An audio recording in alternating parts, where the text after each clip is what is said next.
नमस्कार विद्यार्थी मित्रांनो, मी आपला subject expert professor Anil Jagtap. Purple art प्रस्तुत T12 सिरीज मध्ये मी आपलं स्वागत करतो.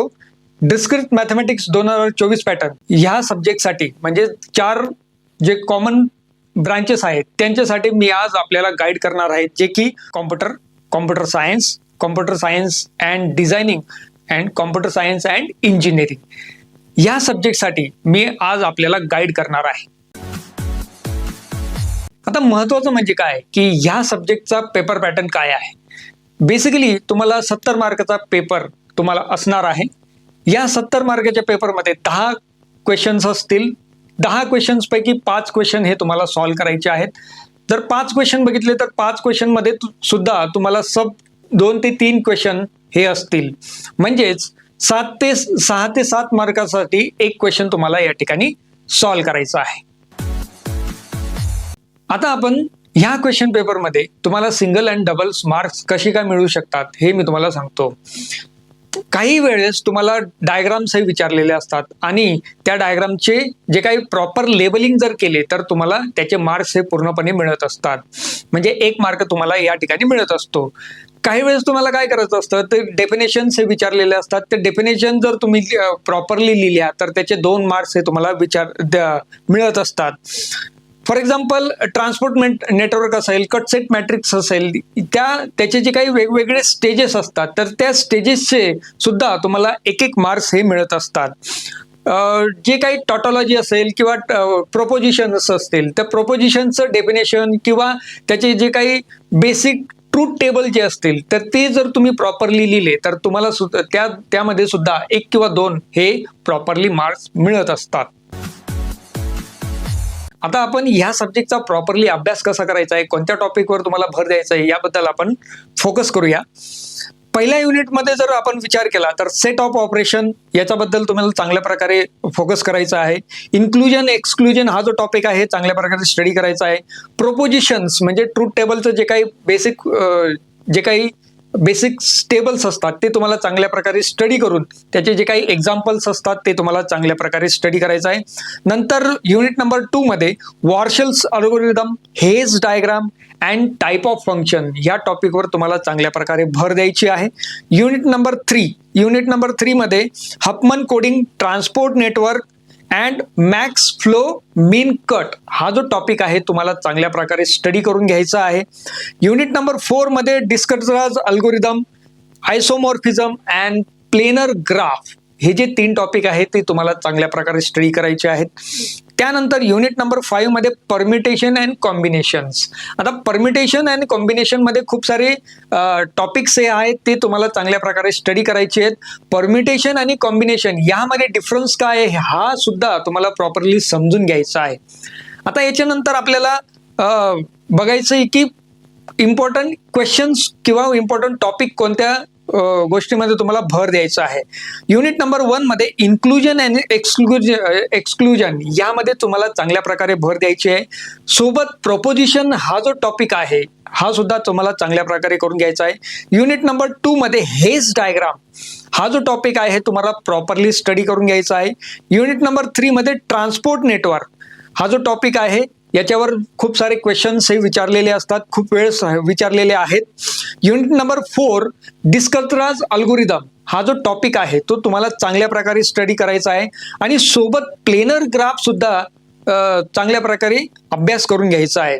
युनिट नंबर 5 जसं मी तुम्हाला सांगितलंय की प्रोपोजिशन अँड कॉम्बिनेशन यामध्ये तुम्हाला चांगल्या प्रकारे जो काही डिफरन्स आहे समजूनच तुम्हाला त्याचे जे एक्झाम्पल्स आहेत ते अटेम्प्ट करायचे आहेत. अशा पद्धतीने जर तुम्ही हे जे टॉपिक जर केले तर पासिंग तुमचा चांगल्या प्रकारे क्लिअर होणार आहे. आणि विशेष म्हणजे आपल्या ज्या कोर्समध्ये हा जो कोर्स मी तुमच्यासाठी डिझाईन केलेला आहे यामध्ये प्रॉपरली जे काही डायग्राम्स आहेत ड्रॉ केलेले आहेत, त्या डायग्रामचे स्टेप्स आहेत, जे काही अल्गोरिदम्स आहेत अल्गोरिदमचे स्टेप्स कसे आपल्याला सॉल्व्ह करायचे आहेत, व्यवस्थित आणि ॲनिमेटेड पोझिशन्स मध्ये तुम्हाला याचे जे काही एक्झाम्पल्स आहेत ते मी तुम्हाला समजून सांगितलेले आहेत. आता आपण पेपर प्रेझेंटेशन कसं असलं पाहिजे, पेपरचा अभ्यास कसा केला पाहिजे मी याबद्दल तुम्हाला गाईड करणार आहे. महत्वाचं म्हणजे काय आहे की पेपरचा अभ्यास कसा करायचा आहे. आदल्या दिवशी 2 किंवा 3 दिवस जर तुम्ही अभ्यास करण्याची तयारी जर घेतली, हे जे मेन टॉपिक मी तुम्हाला सांगितले, महत्त्वाचे जे काही टॉपिक आहे त्याच्यावर चांगल्या प्रकारे भर द्यायचे, त्याची चांगल्या प्रकारे प्रॅक्टिस करायची आहे. 4 ते 5 एक्झाम्पल तुम्हाला व्यवस्थितरित्या समजून आणि प्रॅक्टिस करायची आहे. नंतर तुम्हाला काय करायचे, जे काही डेफिनेशन्स असतात, बेसिक डेफिनेशन असतात, ट्रूथ टेबल कोणते असतात ते व्यवस्थित प्रकारे एका ठिकाणी नोट डाऊन करायचे आहेत. नंतर त्याचे जे काही डायग्राम्स असतील, वेगवेगळ्या डायग्राम जे असतील, म्हणजे फॉर एक्झाम्पल ट्रान्सपोर्ट नेटवर्कच्या डायग्राम्स आहेत, हेच डायग्राम कसे ड्रॉ करायचे आहेत, त्याचे वेगवेगळे डायग्रामचे वेगवेगळे जे काही फंक्शन्स आहेत किंवा पॅटर्न्स आहेत ते कसे आहेत ते तुम्हाला चांगल्या प्रकारे समजून घ्यायचं आहे. नंतर त्याचे जे काही एक्झाम्पल्स आहेत ते तुम्हाला प्रॅक्टिस करून घ्यायची आहे. ज्यावेळेस तुम्ही पेपर अटेम्प्ट करतात, पेपर अटेम्प्ट करत असताना जे काही क्वेश्चन्स आहेत, जे तुम्हाला क्वेश्चन्स सगळ्यात आधी सोपे वाटत आहेत ते अटेम्प्ट करत जायचं आहे. आणि जे तुम्हाला थोडं वाटत असेल की हे क्वेश्चन तुम्हाला अटेम्प्ट करू शकत नाही, तर ते तुम्हाला थोडे शेवटी अटेम्प्ट करायचे आहेत. आता याच्यानंतर काय करायचं आहे, तुम्हाला पेपरचं प्रेझेंटेशन कसं असलं पाहिजे. पेपर हा तुम्हाला नीट अँड क्लीन लिहायचा आहे. म्हणजे फॉर एक्झाम्पल जर एखादा क्वेश्चन जर तुम्हाला अटेम्प्ट करायचा आहे तर फ्रेश क्वेश्चन फ्रेश पानावर तुम्हाला अटेम्प्ट करायचा आहे. म्हणजे नवीन क्वेश्चन हा नवीन क्वेश्चन जर नवीन पानावर जर तुम्ही अटेम्प्ट केला तर त्याची जी काही मार्किंग आहे ती एक्झामिनरला व्यवस्थितरित्या मार्क करता येतात आणि त्याचे टोटल जी काय आहे ती सुद्धा त्या एक्झामिनरला करता येते. नंतर येतात डायग्राम्स हे प्रॉपरली ड्रॉ करायचे, पेन्सिलीने व्यवस्थित ड्रॉ करायचे. एखाद्या वेळेस जर चुकले तर तुम्हाला व्यवस्थितरित्या ते खोडता पण येते आणि रिड्रॉ सुद्धा करता येते. नंतर त्याचे जे काही लेबलिंग्स आहेत, लेबलिंग सुद्धा तुम्हाला व्यवस्थितरित्या त्यांचे ड्रॉ करून घ्यायचे आहेत. लेबलिंग ड्रॉ केल्यानंतर सपोज एखादं एक्सप्लेनेशन आहे, खूपशा विद्यार्थ्यांना एक्झाम्पल एक्सप्लेन जर करायचं असेल तर त्याचं प्रॉपरली एक्झाम्पल्स हे तुम्हाला लिहायचं आहे. खूपशा विद्यार्थ्यांना एक्झाम्पल तर सॉल्व्ह करता येतं पण त्याचं एक्सप्लेनेशन करता येत नाही, तर एक्सप्लेनेशन सुद्धा तुम्हाला चांगल्या प्रकारे करायचं आहे. नंतर जे काही सिक्वेन्स आहे, खूपशे विद्यार्थी म्हणतात सर सिक्वेन्स जर तुम्ही प्रॉपरली ठेवला तर चालतो का. सिक्वेन्स कोणताही ठेवला तरी चालेल, काही हरकत नाही मित्रांनो. विशेष म्हणजे काय आहे की तुमचं प्रेझेंटेशन हे व्यवस्थित असलं पाहिजे. म्हणजे थेरी जर क्वेश्चन तुम्ही अटेम्प्ट करत असाल तर तुम्ही पॉइंट वाईज जे काही पॉइंट असेल, सपोज डेरिव्हेशन असेल किंवा एक्सप्लेनेशन असेल, एक्सप्लेनेशनचं प्रॉपर डेफिनेशन तुम्हाला लिहायची आहे. त्याच्यानंतर एखादं एक्झाम्पल तुम्हाला व्यवस्थितरित्या ते एक्सप्लेन करायचं आहे. तर अशा पद्धतीने तुमचं पेपरचं प्रेझेंटेशन हे असलं पाहिजे. आता आपण टाइम मॅनेजमेंट अँड रिव्हिजन कशी करायची याबद्दल फोकस करणार आहोत. विशेष म्हणजे बघा, तुम्हाला काय करायचंय की 5 क्वेश्चन अटेम्प्ट करायचे. 5 पैकी जर तुम्ही विचार केला तर 2 सब क्वेश्चन्स म्हणजे 10 क्वेश्चन तुमच्याकडे आहेत आणि टोटल 150 मिनिटं तुमच्याकडे आहेत. म्हणजे जर विचार केला तर 15 मिनिटं एका क्वेश्चनला तुम्हाला अटेम्प्ट करायचे असतात. म्हणजेच एखादा जर क्वेश्चन तुम्ही 15 मिनिटात अटेम्प्ट इझिली करू शकता मित्रांनो. आणि असं विशेष म्हणजे काय होतं की सगळेच विद्यार्थी सगळेच क्वेश्चन अटेम्प्ट करू शकत असं नाहीये. म्हणजे जर तुम्ही विचार केला 10 क्वेश्चन पैकी तुम्ही 8 किंवा 6 क्वेश्चन जर अटेम्प्ट केले प्रॉपरली व्यवस्थितरित्या, मग तुम्हाला किती मिनिटं लागेल, साधारणपणे 20 मिनिटं लागेल. तर साधारणपणे 20 मिनिटं जर लागत असेल एखादा क्वेश्चन लिहिण्यासाठी तर व्यवस्थितरित्या तो क्वेश्चन तुमचा अटेम्प्ट होऊ शकतो. सगळ्यात आधी महत्वाचं म्हणजे काय आहे, मला काय येतं आहे, मी काय लिहू शकतो आहे ते तुम्ही व्यवस्थितरित्या मॅनेज करायचं आहे. आणि एखादा जर क्वेश्चन तुम्ही अटेम्प्ट करत असाल तर खूप सारा वेळ त्या क्वेश्चनला तुम्ही देऊ शकत नाही. म्हणजे तर तुम्ही विचार जर केला तर एक टाइम लिमिट सेट करून घ्या. एखादा जर क्वेश्चन तुम्हाला अटेम्प्ट करायचा असेल तर जास्तीत जास्त 18 ते 20 मिनिटात तो जो क्वेश्चन आहे तुमचा अटेम्प्ट झालाच पाहिजे असं ठरवून तुम्ही तो क्वेश्चन अटेम्प्ट करायचा आहे.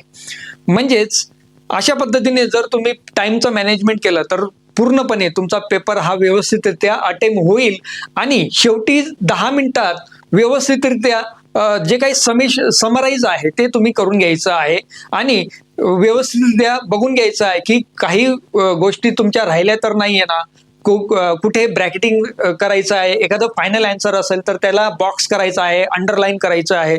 तर अशा पद्धतीने तुम्हाला या ठिकाणी करायचं आहे. आता आदल्या दिवशी तुम्हाला काय करायचं आहे, जे काही डेफिनेशन्स असतील ते प्रॉपरली लिहायचे आहेत, ट्रूथ टेबल असतील ते व्यवस्थित समजून घ्यायचे आहेत आणि जे काही महत्वाची टॉपिक आहेत त्यांची रिव्हिजन प्रॉपरली तुम्हाला या ठिकाणी करून घ्यायची आहे मित्रांनो. आता हा पेपर अटेम्प्ट करत असताना विद्यार्थ्यांकडून विशेष करून कोणत्या चुका होतात?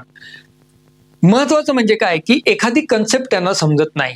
म्हणजे वार्शल अल्गोरिदम कसा अटेम्प्ट करायचा, कसा सॉल्व्ह करायचा, डिस्कस अल्गोरिदम आहे त्याचे स्टेप्स कोणते आहेत, हे कसं असेल. सपोज प्रोपोजिशन मध्ये खूप साऱ्या गोष्टी आहेत त्या कशा समजून घ्यायच्या आहेत, त्या जर त्याला समजत नसेल तर कोणत्या तरी स्टेप्स ह्या तो विसरून जातो. ह्या महत्वाच्या आहे. जर ट्रूथ टेबल असेल तर ट्रूथ टेबल मध्ये काय की एक्सॉर किंवा नॉर नॉट असे ज्या काही कन्सेप्ट आहेत तो त्या विसरून जातो. तर ह्या प्रॉपरली या तुम्हाला नोट डाऊन करायच्या आहे. परम्युटेशन आणि कॉम्बिनेशन यामध्ये खूप साऱ्या विद्यार्थ्यांचं कन्फ्युजन होत असतं. तर परम्युटेशन आणि कॉम्बिनेशन हे काय आहे हे तुम्ही समजून घ्या. त्याच्यानंतर बायनरी ऑपरेशन आणि ऑप्टिमल ट्री यामध्ये जे काही डिफरन्सिएशन आहे ते विद्यार्थी करू शकत नाही आणि ते प्रॉपरली तो जो क्वेश्चन आहे तो अटेम्प्ट करू शकत नाही. तर अशा ज्या काही चुका आहेत, ज्या काही सिली मिस्टेक आहेत तो करत असतो. तर ह्या सिली मिस्टेक आणि चुका जर तुम्ही अवॉइड केल्या तर 100% तुम्ही या सब्जेक्टमध्ये पास आणि स्कोर सुद्धा करू शकतात. तर अशा पद्धतीने तुम्ही हेच अभ्यास आणि जे काही प्रॅक्टिस आहे ती तुम्ही करू शकतात. All the best. Thank you and goodbye.